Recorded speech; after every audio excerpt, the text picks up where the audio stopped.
Hey, welcome to Live, Listen, Learn, a show for perpetual learning for everyone. I'm Manuel, and today I want to talk about unconscious bias and unconscious racism. My goal is always going to be this one. It's going to be perpetual. Just keep listening, just keep learning. It's okay if it changes an opinion. It's okay if it doesn't. I just want you listening. So the first few episodes, we're going to talk about racism. And so the first thing we need to know is it's okay to talk about racism. And it's a really triggering topic for a lot of people.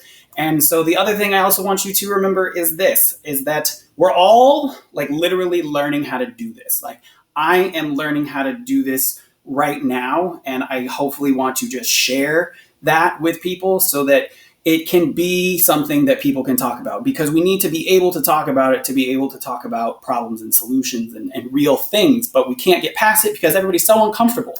And so recognize too that you're going to mess up because this is a new thing that a lot of people don't know what to do with right now. And so the first thing that is important to understand is that there are many shades of racism. And in episode 2 here, we're going to talk about a couple. So let's start back with just why is racism such a triggering concept for so many people? So to talk about that, I want to tell you a quick little history lesson. This is one of my favorite pictures from the Civil Rights era. In 1957, the Little Rock Nine were a group of 9 African Americans who were the first black students to integrate into a white school. And on their first day that they showed up, a one Miss Hazel Bryan also become infamous on that day. And you can see her screaming at Elizabeth as she's trying to get to school. And so they actually didn't make it to school for 21 days because the governor wouldn't let them in. And then on that 21st day, the American military was ordered in to escort them into school.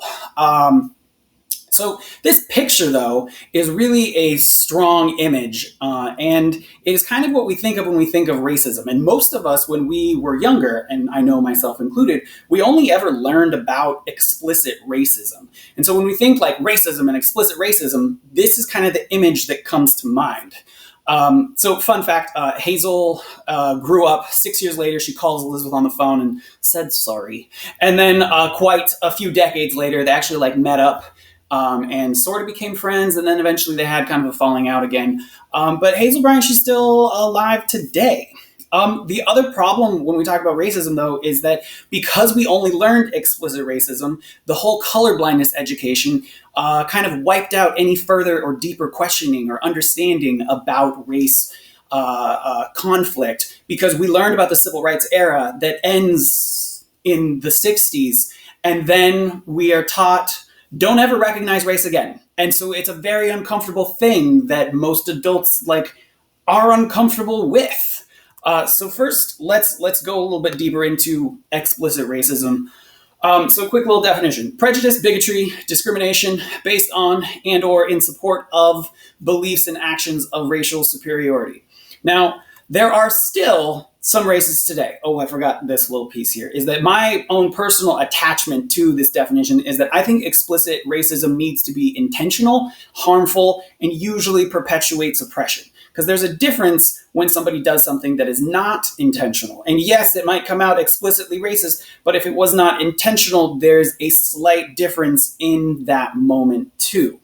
However, there are some still today, modern day, obvious racists. This one, a 9-term U.S. congressman from Iowa, Steve King, who is a public white supremacist. And part of your homework is going to be take a look at some of his history of offensive things that he said. It is amazing. And then Richard Spencer, who is another public white nationalist. Another part of your homework is going to be check out a 2-minute clip of an interview that he does with Charles Barkley. And again, the things that he says to Charles Barkley's face are like, wow, did he really just say that to Charles Barkley's face? It's an interesting situation. I also want to quickly say that I am not trying to make the argument that Republicans are racist argument here. That is not at all the point that I want to say right now. And I would actually say that most reasonable Republicans, they want to distance themselves as far from these people as they possibly can. Now, the interesting thing is that Steve King was elected for 18 years. Now, so if you were one of those people who elected him for 18 years, hopefully you've now figured it out. And welcome to the right side of history, guys. Good job. He finally, just this last election cycle, got voted out. So good job, Iowa. And then there are, actual Nazis that are out there. So there is explicit racism out in the world. It is a thing. And it is not the only kind of racism, though. And even though we think we are not Hazel Bryan and we are not Steve King, and maybe you voted for Steve King, but you've definitely changed your mind. You are not Richard Spencer. Everyone has an unconscious or implicit bias. Everyone. And all that is just a favor for or against something. And sometimes it might be a little racist. And it's uncontrollable. It's like an instinct, and it's based off of our life experiences and perceptions of reality. Now, I love a diagram, so here's a little diagram for us. This is us. This is all of us. I decided to represent us with a gender-neutral image, and if that all by itself is triggering for you, that is your unconscious bias saying, I might have a problem being represented by a gender-neutral figure. So, not the point for this lesson. Lived experiences might be your culture, your community, your friends, your family, and media, the things that you see. And all of those things together, they will put together a stereotype. Now, this is not a conversation about stereotypes. I definitely want to do another episode just about stereotypes in the future.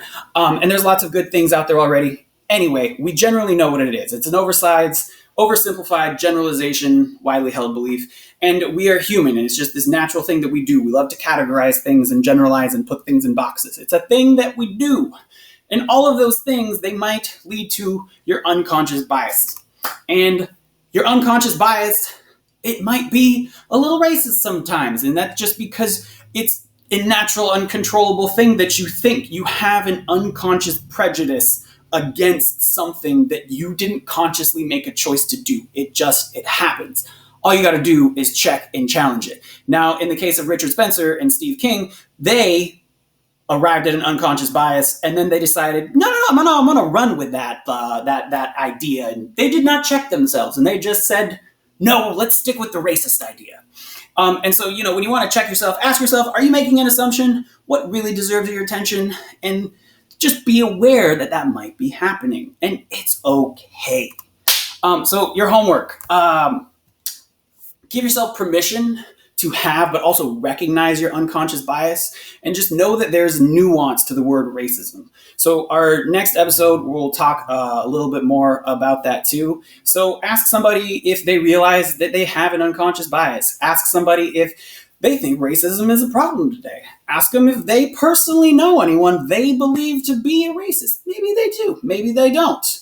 And then check out the Richard Spencer Charles Barkley clip and Steve King's offensive history.